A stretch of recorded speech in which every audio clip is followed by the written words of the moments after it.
आप सभी का हमारे चैनल साइंस ही साइंस में स्वागत है। आज हम आपको केमिकल काइनेटिक्स के बारे में बताने चल रहे हैं। केमिकल काइनेटिक्स होता क्या है, इसमें क्या क्या पॉइंट्स आपको ध्यान रखना है। सबसे पहले तो आपको केमिकल काइनेटिक्स में रेट ऑफ रिएक्शन ध्यान रखना है, ऑर्डर, मॉलिक्यूलरिटी और उसका यूनिट्स कैसे निकालते हैं, इसमें टेम्परेचर, प्रेशर, कंसंट्रेशंस, इन सभी चीज़ों का क्या क्या इफेक्ट पड़ता है, इन सभी चीज़ों को हमें इसमें पढ़ना है। तो आज हम आपको सबसे पहले what is the chemical kinetics, कई बार क्वेश्चन पूछता है what is the chemical kinetics. सबसे पहले उसकी डिफिनेशन बताने हैं। The branch of chemistry which deal with the study of speed और the rate of the chemical reaction, the factor affecting the rate of the reaction and the mechanism by which reaction proceed is known as chemical kinetics. सबसे पहले इसमें हम करते क्या हैं, तो आप देखिए हम किस चीज़ की स्टडी करते हैं। यहाँ पर देखिए लिखा ना, स्टडी ऑफ स्पीड। ये बात ध्यान रखना, किसकी स्टडी करते हैं, स्पीड या रेट ऑफ केमिकल रिएक्शन। दो चीजें हमें याद रखना है।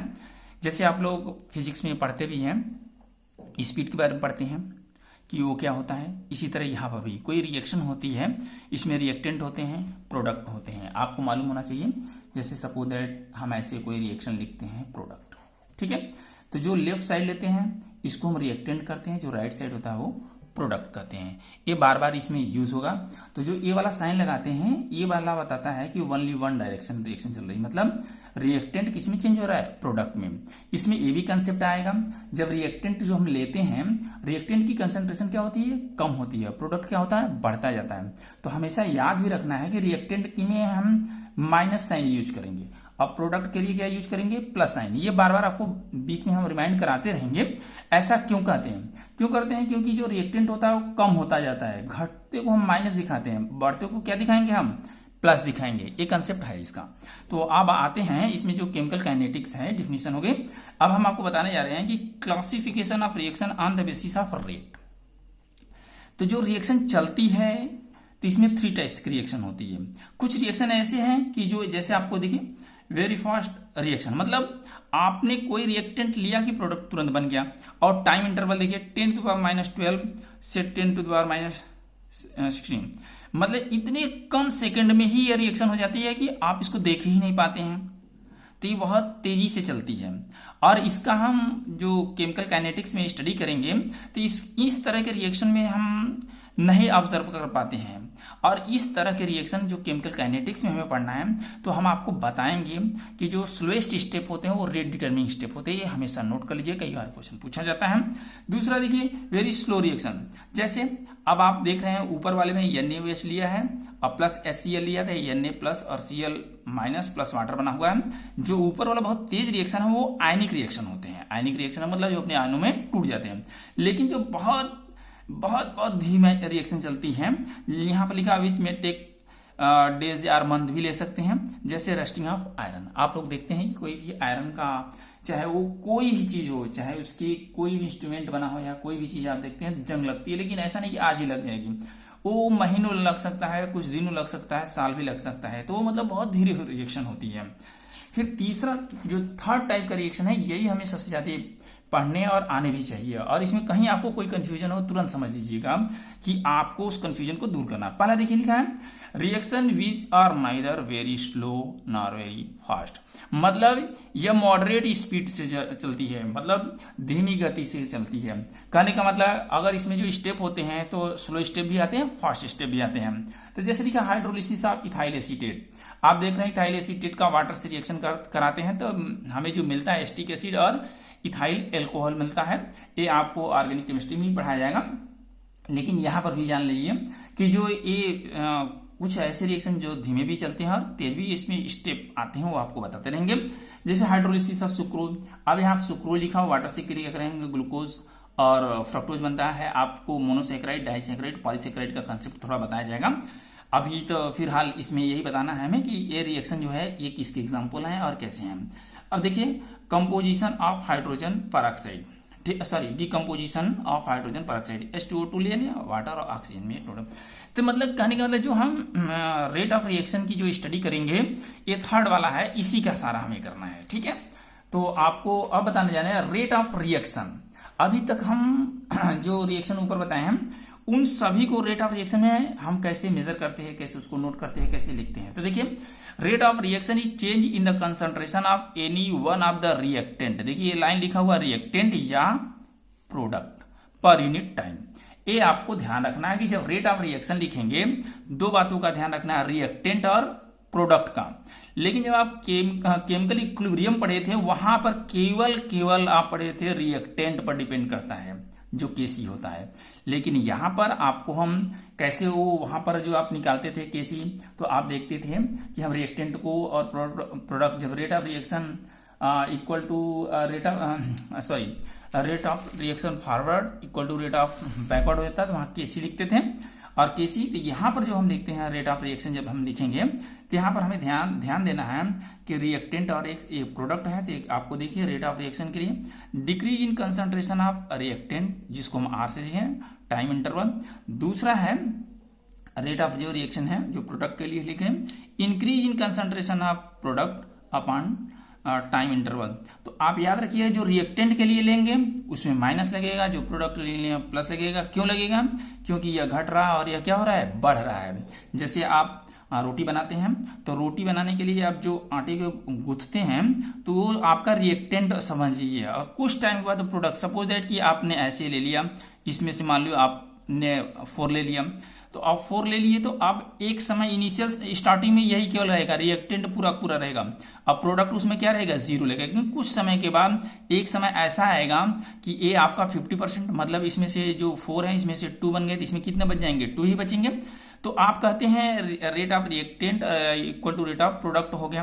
लेकिन एक समय ऐसा आएगा, सारा रिएक्टेंट किस में चला जाएगा, प्रोडक्ट में चला जाएगा। तो इस तरह आप देखेंगे इसकी संख्या क्या होने लगेगी, कम होने लगेगी, इसकी संख्या क्या होने लगेगी, बढ़ने लगेगी। जब घटता है इसलिए इसको माइनस लिखते हैं, और बढ़ता है तो इसको हम क्या लिखते हैं, प्लस लिखते हैं। इस बात का हमें ध्यान रखना है।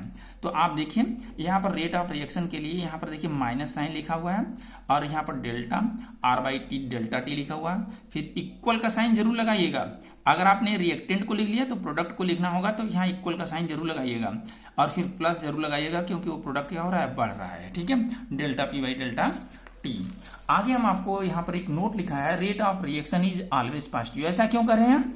क्योंकि सपोज दैट जो रिएक्टेंट है आपने माइनस लिया, फिर मल्टीप्लाई कर देंगे माइनस का, तो क्या हो जाएगा, प्लस आ जाता है। इसलिए रेट ऑफ जो रिएक्शन ही होता है, क्या होता है, हमेशा पॉजिटिव होता है। ये भी ध्यान रखना है। एक एग्जांपल आपको देकर समझाया गया है, जैसे PCl5 है, PCl3 और Cl2 में टूटता है, इसका हमें रेट ऑफ रिएक्शन लिखना होगा। सबसे पहले रेट ऑफ रिएक्शन लिखिएगा। देखिए यहाँ पर हमने बताया डेल्टा लगा दीजिएगा। फिर यहाँ पर एक ऐसे बना हुआ, इसको बोलते हैं एक्टिव मास। ये हम आपको केमिकल इक्विलिब्रियम बता चुके हैं। इसको, इसका जो ऐसे बनते हैं बड़ा वाला ब्रैकेट, इसको एक्टिव मास कहते हैं।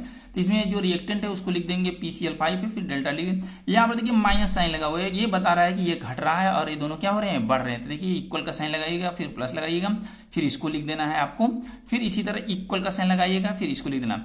ये बात आपको ध्यान रखना है, जब रेट ऑफ रिएक्शन लिखेंगे तो इक्वल का साइन हर जगह आएगा। मतलब एक आपने रिएक्टेंट लिखा तब भी इक्वल का साइन आएगा। फिर प्रोडक्ट में जितने रहेंगे सबको इक्वल लिखना है, और प्रोडक्ट वाले सारे प्लस रहेंगे, और रिएक्टेंट वाले जितने रहेंगे वो क्या रहेंगे, माइनस रहेंगे। अब हम आते हैं unit of rate of reaction. अब आपको यूनिट के बारे में पता ही होगा कि कंसंट्रेशन अपॉन टाइम लिखते हैं। यूनिट जब हम किसी इसमें लिखेंगे तो कंसंट्रेशन अपॉन टाइम होगा। अब कंसंट्रेशन को हमेशा मोल पर लीटर में लिखते हैं, टाइम को सेकंड में या मिनट में लिख देते हैं। तो जैसे unit of rate of reaction रहेगा तो कंसंट्रेशन अपॉन टाइम कर दीजिएगा, और कंसंट्रेशन को किस में लिखते हैं, मोल पर लीटर, टाइम को सेकंड में लिख देंगे। अब ये देखिए मोल है, अगर इसको नीचे से ऊपर ले जाएंगे तो माइनस लग जाता है, ये भी नीचे से ऊपर जाएगा तो माइनस लग जाएगा, टाइम को सेकंड में लिखा। इसी तरह आप जैसे इसका और भी है, जैसे मोल पर लीटर पर मिनट है, इसको ऐसे भी आप लिख सकते हैं। ठीक है, अब हम आपको बताने जा रहे हैं average rate and instantaneous rate of reaction.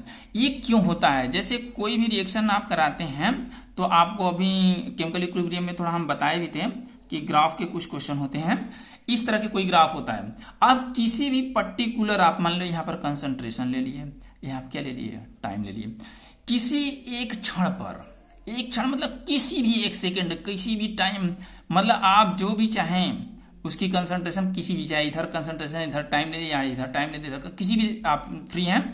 आप किसी भी क्षण उस पॉइंट पर आप उसका रेट और निकाल सकते हैं। तो देखिए यहाँ पर 2 पॉइंट है, एक एवरेज रेट, एक इंस्टेंटेनियस रेट है। एवरेज में आप जैसे कि होता है कि सबको जितने रहते हैं उनको ऐड कर कर फिर उसको टाइम से डिवाइड कर देंगे, वो हो जाता है। इसमें भी देखिए यहाँ पर माइनस लगा हुआ है रिएक्टेंट अपॉन आपको जो टाइम दिया है, इसी तरह यहाँ पर प्लस यहाँ प्रोडक्ट अपॉन टाइम दिया। एवरेज के लिए है, ऐसे भी आप dx/dt भी कर लेते हैं। लेकिन इंस्टेंटेनियस रेट ऑफ रिएक्शन बहुत इंपॉर्टेंट है और यही आपको हमेशा पेपर में आता भी है। ये होता क्या है, देखिए instantaneous rate of reaction implied that the rate of reaction at any instant of time is the rate of change of concentration per unit time of any one of the reactant और product at particular instant of the time.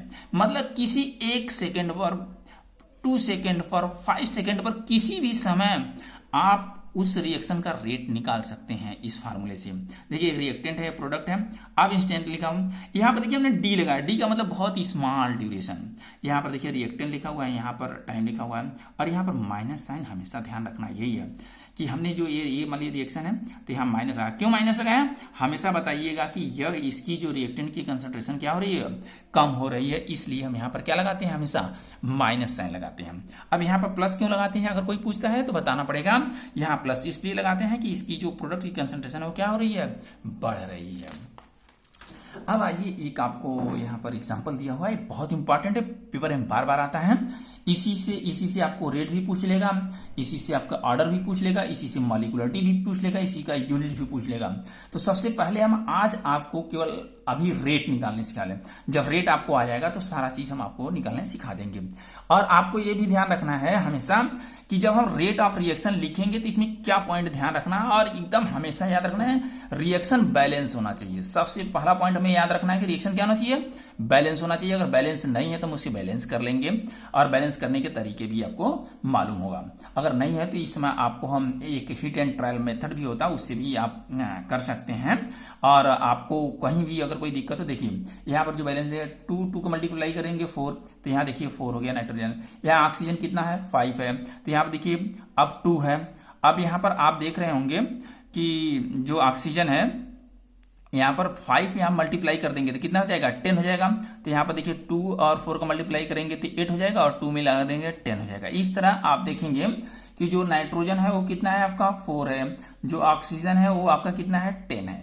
ठीक है, इस तरह इसमें भी देख लीजिए, जो ये है 4 मल्टीप्लाई 1 कर देंगे तो 4 हो जाएगा। यहाँ पर ऑक्सीजन कितने हो गए, 8 हो गए, और ये वाला कितना हो गया, यहाँ 1, तो यहाँ कितना होगा 2। इस तरह ये देखेंगे ऐड कर देंगे तो 10 हो जाएगा, ये भी 10 हो गया, ये 4 तो है 4 हो गया। ठीक है, ये आपको बात समझ में जरूर आ गई होगी। हीट एंड ट्रायल मेथड में होता है, आपको बैलेंस करने सिखाया जाता है। और इसमें बहुत इंपॉर्टेंट बात जो है कि रेट ऑफ रिएक्शन लिखते कैसे हम, सबसे पहले आपको ध्यान रखना है जो कोई भी यहाँ पर मोल होता है, जितना मोल रहेगा वो 1/, में चला जाता है। यही इसका कंसेप्ट है, एकदम हमेशा रट लेना है।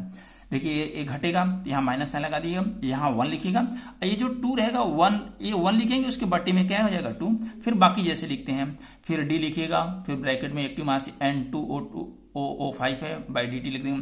फिर देखिए इक्वल का साइन लगा देंगे, एक बढ़ रहा है तो यहाँ क्या लगा देंगे प्लस, तो 1/4 कर देंगे DNO2/dt। फिर इक्वल का साइन लगाएंगे, फिर ये क्या है प्लस DNO2/dt हो गया। अब समझ लीजिए हाइबर प्रोसेस द्वारा अमोनिया बन रहा है, ये भी आपको हीट एंड ट्रायल मेथड से बैलेंस करने सिखाया जाता है। ठीक है, तो इस तरह आप देखिए N2 3H2 और 2NH3 बन गया। ठीक है, अब इसका आपको लिखना है, रेट ऑफ रिएक्शन लिखना है। तो कैसे लिखेंगे, अब आप देखिए यहाँ पर माइनस लिखेंगे, क्यों, क्योंकि ये घट रहा है, यहाँ आपको ये कुछ है नहीं, तो यहाँ 1 है तो 1 को हम लिखते हैं नहीं, इसलिए DN2/dt हो जाएगा। फिर इक्वल का साइन लगाइएगा, फिर देखिए यहाँ पर प्लस, ये नहीं कि कर दिया यहाँ सर प्लस था, हमने प्लस कर दिया, हमने पहले ही बता रहा है रिएक्टेंट साइड घटता है, इसलिए क्या होगा माइनस हो जाएगा, 1/, क्या हो जाएगा 3, क्यों, क्योंकि यहाँ पर 3 था। फिर आप आपको H2 लिख देंगे, फिर इक्वल का साइन लगाएंगे, ये क्या हो रहा है बढ़ रहा है, तो यहाँ क्या लगा देंगे प्लस 1/2, फिर DNH3 और फिर dt हो जाएगा। अब एक जनरल हम आपको बता दें, जैसे A + B रिएक्शन करता है, X + Y बनता है। अब A का A मोल, B का B मोल, X का X मोल, Y का Y मोल होता।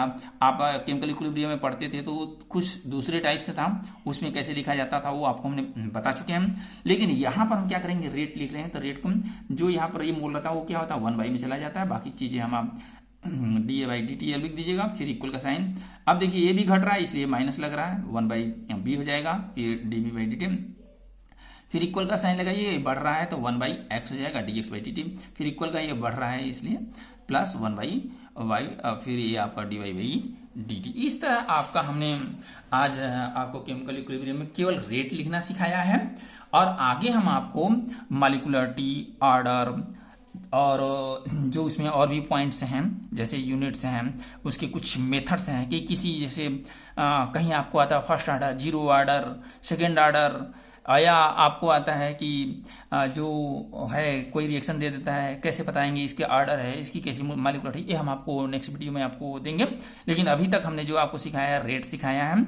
और इसी में एक चीज़ और भी बता दे रहे हैं, जैसे मान लो ये आप कह रहे हैं कि ये है, इसका केसी आपको इसलिए बता दे रहे हैं, जैसे अमोनिया है, इसका हम केसी अब आपको बता दे रहे हैं। क्यों? क्योंकि कई बार बच्चे कंफ्यूजन में हो जाते हैं कि इसका हम अभी तो केसी ही सीखे थे और आपने हमें यहाँ पर वो बता दिया, क्या नाम है, रेट। तो यहाँ पर देखिए केसी जब लिखते थे आप ऐसे लिखते थे, प्रोडक्ट लिखते थे, जैसे ये अमोनिया हो गया आपका। अब ये जो था रहता था ऐसे N2, लेकिन यहाँ पर जो 3 रहता था तो आपने ध्यान दिया होगा कि ये जो रहता तो उसके कहाँ चला जाता, सर पर चला जाता। ये आपका केसी है, ये बात आपको ध्यान रखना है, ठीक है। ये केसी है और ये आपका क्या है, रेट है, इसलिए आपको दोनों में अंतर मालूम होना चाहिए। और कहीं भी कोई कंफ्यूजन है तो आप मैसेज बॉक्स में जाकर हमें मैसेज कर सकते हैं। जैसे